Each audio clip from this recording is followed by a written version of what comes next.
This is one of the most important destinations in the formation of the Wild West.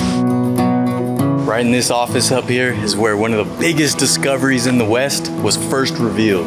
This fort was incredibly important to the foundations of California, to the gold rush, and to infamous stories like the Donner Party.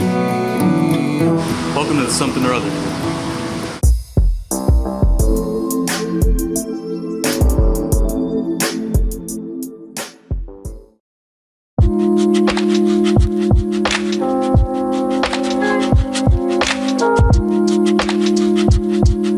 Welcome to the Something or Other tour. We're in Sacramento, California, and this is Sutter's Fort. Sutter's Fort is now a state historic park, but it originally was a settlement established back when this was Alta California, a Mexican province, and this was the first non-indigenous colony in Alta California. It was hugely important on the formation of the West, important to the gold rush, important to the Donner Party, and various other moments in history. It also helped establish Sacramento, which eventually became California's state capital. They got all kinds of parts of the fort you can visit, including John Sutter's office. I mean, we talking Wild Frontier, you know? We talking California history. Imagine riding up to this gate, you know, after being on the trail for days. You just know you get your supplies, whatever you need.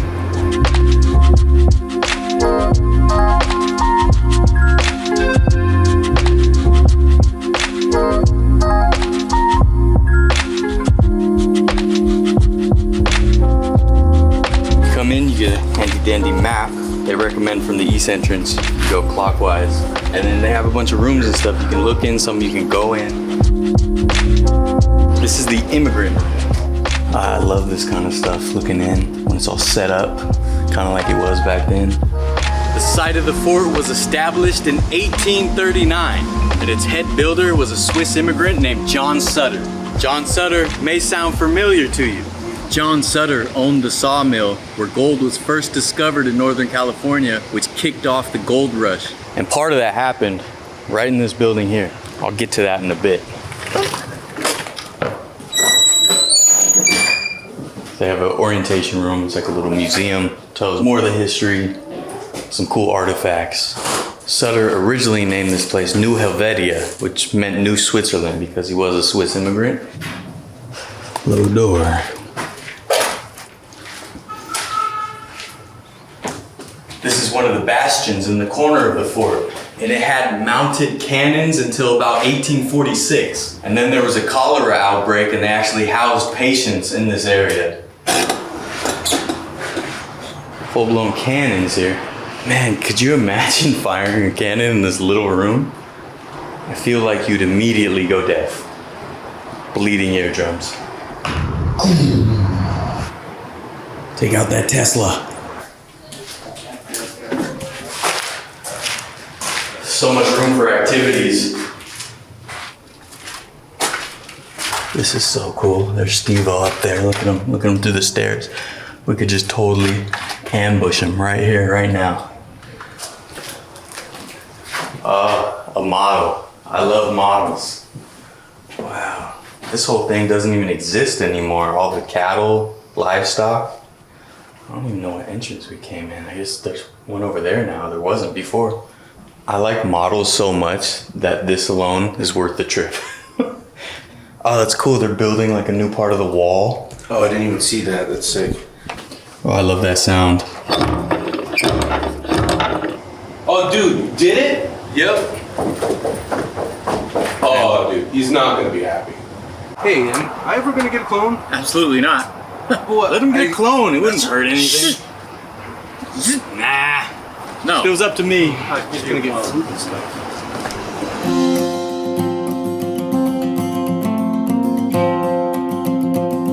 Sutter's Fort was one of the most important stops on the route from east to west.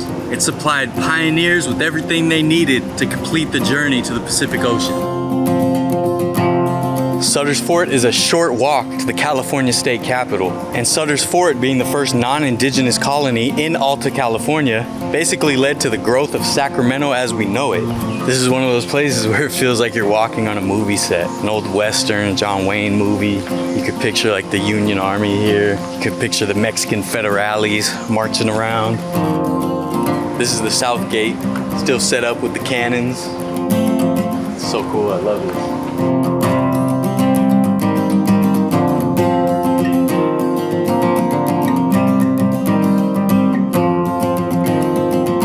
This right here is the guard room.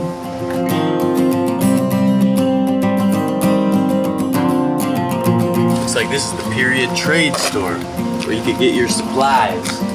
This was Alta California when this was established, which was a Mexican territory comprised of mostly California and Nevada. It was a huge territory. And the Mexican government allowed Sutter to set this place up, and he became a Mexican citizen so that he could have land grants and such. It was such a great location for trade, so people coming west could stop here, get supplied up after they crossed the mountains. You had the rivers nearby, you got the delta nearby, and there's still a ton of indigenous people here.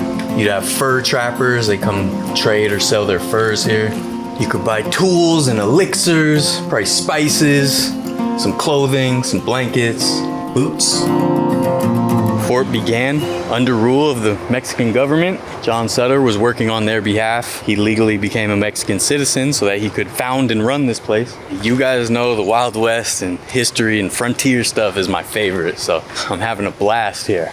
Absolute blast. Check the Wild West playlist. There's a lot of other cool places just like this that we've done videos at. John Sutter was a Francophile, so he actually wanted to raise the French flag over Sutter's Fort. But during the Mexican-American War, the Americans, under the leadership of John Fremont, seized the fort. There was a chance that California could become its own republic, but eventually it became part of the United States. Partially due to the gold rush, the United States was like, we're not giving that up. And they gave it statehood not too long after that. Sutter traveled a lot, and as he traveled, he learned how different settlements and forts were ran, how they were set up, how they were built, and he used all that knowledge here because he wanted to have his own colony. When Sutter wanted to expand his operation here, the agriculture he had going on, he would employ Native Americans from the area. But if they refused, at dawn they would send out hunting parties that basically went to nearby villages and slaughtered them. They said the Sacramento River would run red with the blood of the innocent Native Americans. The formation of the West, the formation of the society that I live in, was built with brutality, built with ingenuity, human spirit, some evil, some resolve. I mean, you take all those human elements, you mix it up in a pot, and that's how we got here. But the point is that a lot of innocent people were harmed, murdered, enslaved to establish pretty much every society we have, which is a sad reality. But it's important to acknowledge and learn from that.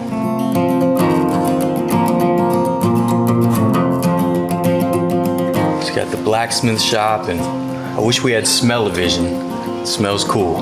Musky and metal and smoke. Working, just sawing. Yeah, I saw that thing. Saw it. Chopped away. A lot of people know about the Donner Party that was coming west. They got stuck in a blizzard in the mountains. The rescue parties to go get them actually came out of Sutter's Fort here. Here's the armory where you get geared up for battle.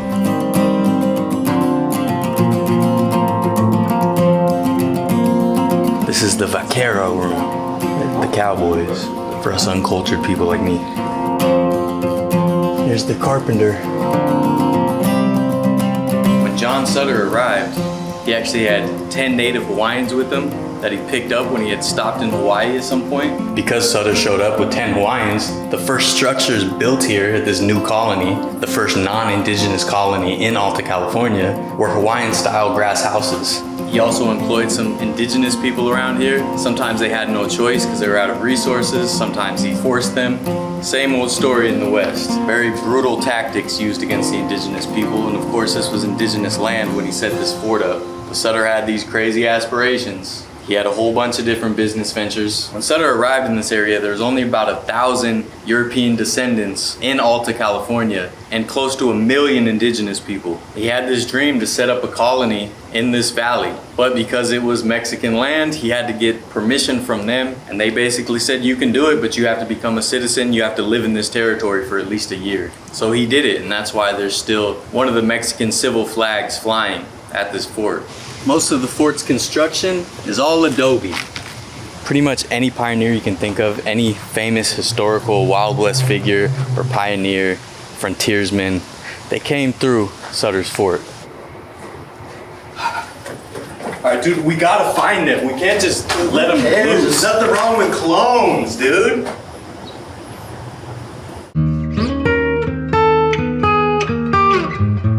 So Sutter's Mill may sound familiar to you. Right up this stairway is John Sutter's office. One of the most influential men in the Wild West, in the gold rush.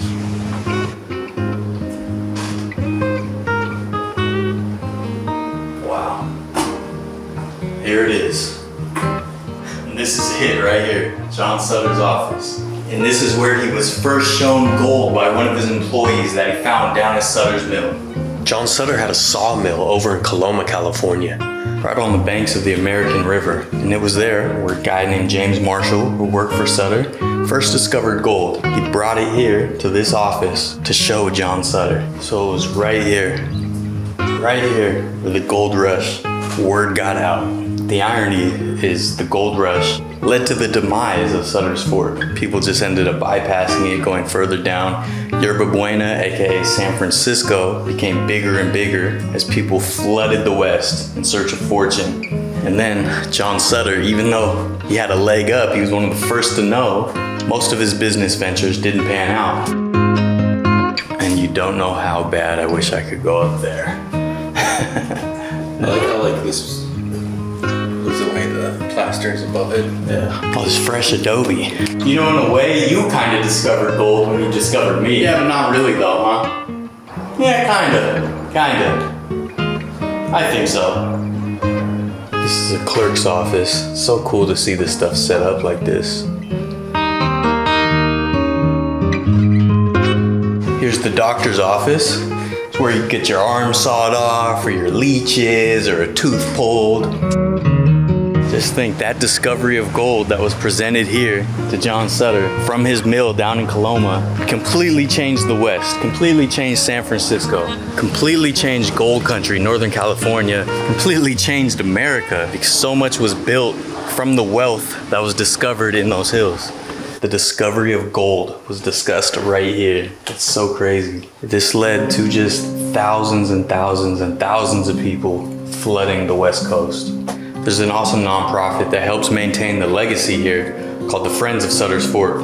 I often harp on it on these types of episodes, but it's important to remember how brutal the pioneers were to the indigenous people and not lose that perspective. And we like to romanticize this stuff. I sure do. I love the Wild West. But you got to remember the reality of it, that this wasn't a good time for a lot of people.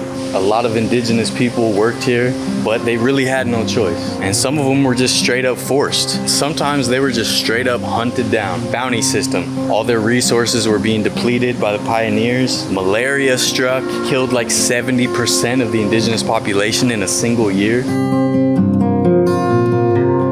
Here's the weaving room. You get fresh blankets and garments. They did some baking and such here. And they had the kiln right outside, so bring it out here, get going. Sutter's Fort was so important to all the people emigrating across the country. So this is a replica of the type of wagon they would bring, built for tough terrain. So cool. A lot of what John Sutter did was actually illegal under Mexican law, but when the Americans took over, there was a law in the books that said white settlers could kidnap and enslave Native Americans, and they took full advantage of that. It's really sad. It's just inhumane practices, evil practices, which unfortunately many of us still reap the benefits of. I live in an established society because of what happened in places like this. That's not to say that it's justified or validated in any way, and I hope in the future we can rid society and humans of that tribalism and looking down on people and prejudice and bias and racism and hatred and evil. And these places are one of the biggest resources to come and learn those lessons, learn about that history, learn about those moments.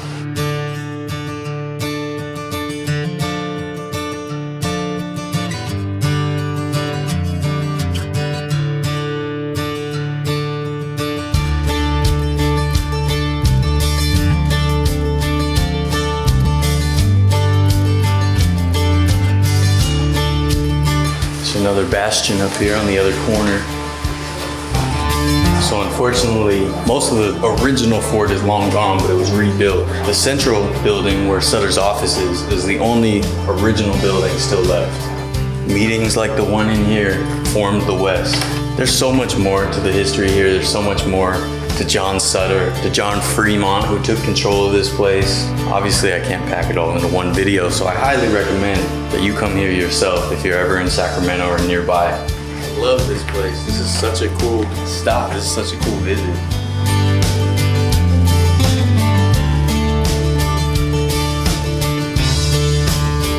That's it for Sutter's Fort here in Sacramento. Hope you guys enjoyed. Remember, we have a Patreon if you'd like to support the channel. Got bonus episodes, bonus content, behind the scenes, all kinds of cool stuff on there for as little as $1 a month. Help keep the show on the road. Hope you guys enjoy and appreciate this history. I love this kind of place. And these are basically my favorite kind of episodes that we do on this channel. Like, subscribe, share, do all the cool things cool kids do. Something or other tour.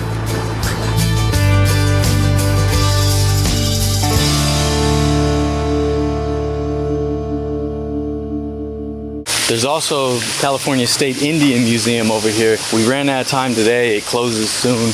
Can't get enough of hanging barrels. Red Dead Redemption 1 in the Mexico area, there's forts kind of like this. Hi, that's me. Oh, that wasn't recording.